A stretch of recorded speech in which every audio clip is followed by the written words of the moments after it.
que instituiu o divórcio no Brasil completa este ano 40 anos. Foi uma longa trajetória até ser aprovada uma regra que permitisse às pessoas se casarem novamente. Veja na reportagem. 10 de maio de 1977, Nelson Carneiro, senador pelo Rio de Janeiro, apresenta um projeto para modificar a Constituição e criar o divórcio no Brasil.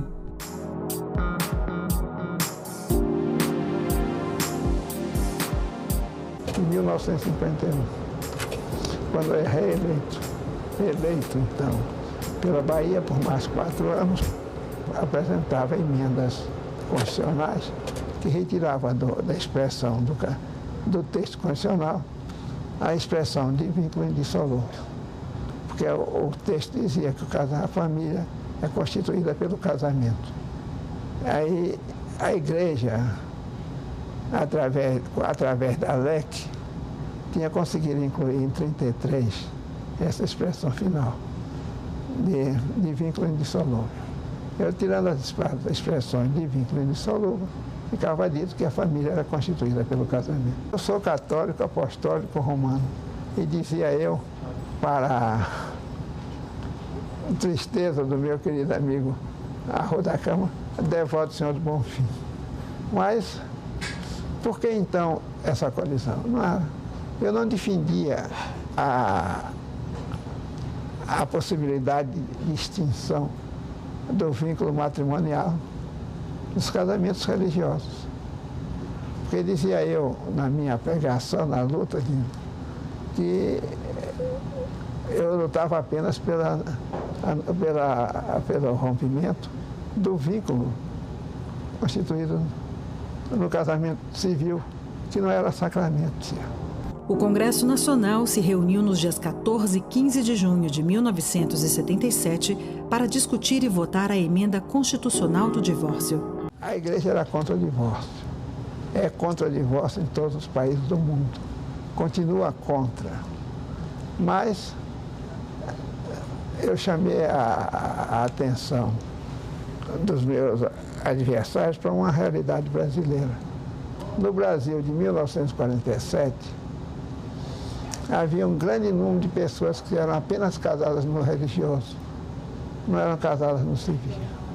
Então havia 2 casamentos. O casamento civil, que pode ser feito, se conclui, diante do juiz. Esse juiz pode ser até um ateu. O Estado não exige que ele seja católico, nem protestante, nada. É um ateu. E o outro é o casamento religioso. Como eu votei a favor do divórcio e os padres eram contra, a Igreja Católica era contra a aprovação do divórcio, isso trouxe consequências. Os padres colocaram depois nas igrejas a lista daqueles que votaram a favor do divórcio. E como o meu nome começa com a letra A lista foi em ordem alfabética e eu era o primeiro. Felizmente, não foi razão suficiente para mim não ter a minha primeira reeleição, né? Mas foi uma situação muito complicada. Muitas vezes eu chegava nas cidades, o alto-falante, aquelas cornetas na torre das igrejas, né, já estavam lá anunciando a minha presença na cidade, dizendo que não era para o povo votar em mim, porque eu havia votado a favor do divórcio. E era injusto comigo, porque além de dizer que eu votei a favor do divórcio, que foi uma realidade, ainda dizia que eu era a favor da eutanásia, era a favor do amor livre, era a favor do aborto, coisa que eu não era. Mas nós, quando assumimos um propósito e toma uma definição que o político tem que tomar, ele tem que enfrentar essas circunstâncias. Felizmente eu enfrentei e tive êxito em algumas outras eleições no futuro.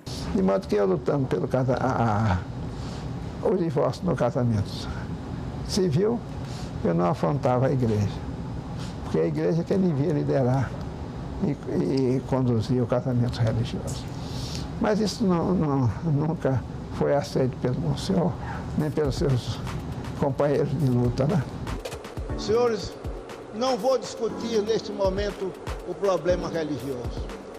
A Igreja Católica disciplina os casamentos católicos na forma da sua legislação canônica. Apenas me preocupo com o casamento civil, que ao ser instituído no Brasil em 1890, foi combatido violentamente pela Igreja, como sendo a dissolução da família e a destruição dos lares brasileiros.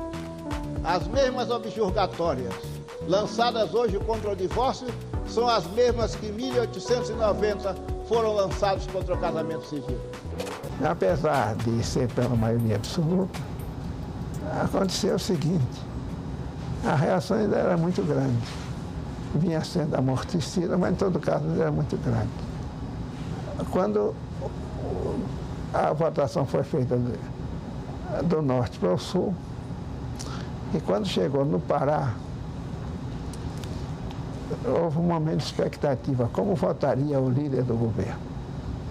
O líder do governo era o senador Jarbas Patrick. O líder do governo votou a favor. Isso facilitou grandemente a votação pelo Senado e em seguida pela Câmara, porque deu aos deputados e senadores, através do voto do senador Jarbas Passarinho, a certeza de que o governo não considerava aquilo uma questão política, deixando, portanto, a livre deliberação dos parlamentares.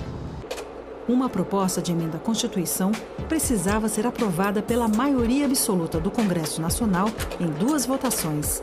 Na primeira votação, dia 15 de junho de 1977, foram 219 votos a favor, 161 contra. 8 dias depois, houve a segunda votação, 226 votos a favor. A emenda foi aprovada. Os casamentos são um capítulo à parte, assim como os divórcios. Na China antiga, as leis eram, no mínimo, curiosas. Em vigor desde a dinastia Tang, estabelecida ainda no século VII, essas leis vigoraram até 1930, quando foram definitivamente abolidas com a aprovação da 5ª seção do Código Civil da República da China. Na China tradicional haviam 3 formas de se divorciar especificadas em lei. O divórcio sem culpa, que ocorria quando existia incompatibilidade pessoal e exigia apenas que o marido deixasse por escrito. O divórcio por anulação do casamento ditado pelo Estado, que ocorria quando houvesse um crime grave ou traição, e divórcio por meio de um acordo. Porém, um 4º método permitia que o marido se autodeclarasse divorciado, se uma dessas curiosas razões ocorresse: a esposa não demonstrou devoção ou piedade filial. Ou seja, se a mulher não respeitasse, cuidasse, obedecesse e agradasse os sogros, eles poderiam quebrar o casamento em nome do filho, mesmo se ele se opusesse. A esposa não pudesse ter filho, embora fosse necessário esperar até completar 50 anos. Além disso, se ele a considerasse vulgar, lasciva, adúltera, mesmo sem provas, ciumenta, fofoqueira, ladra, tivesse doença infecciona, e ainda se ela se opusesse a concubinato do marido. Embora o homem tivesse quase que carta branca, a China antiga tinha algumas proteções para as mulheres. O marido não poderia se divorciar se a esposa não tivesse família para retornar, e também se tivesse se casado pobre e tenha se tornado rico. Estranhas, para dizer o mínimo, não. E essas leis estiveram em vigor na China até menos de 90 anos atrás.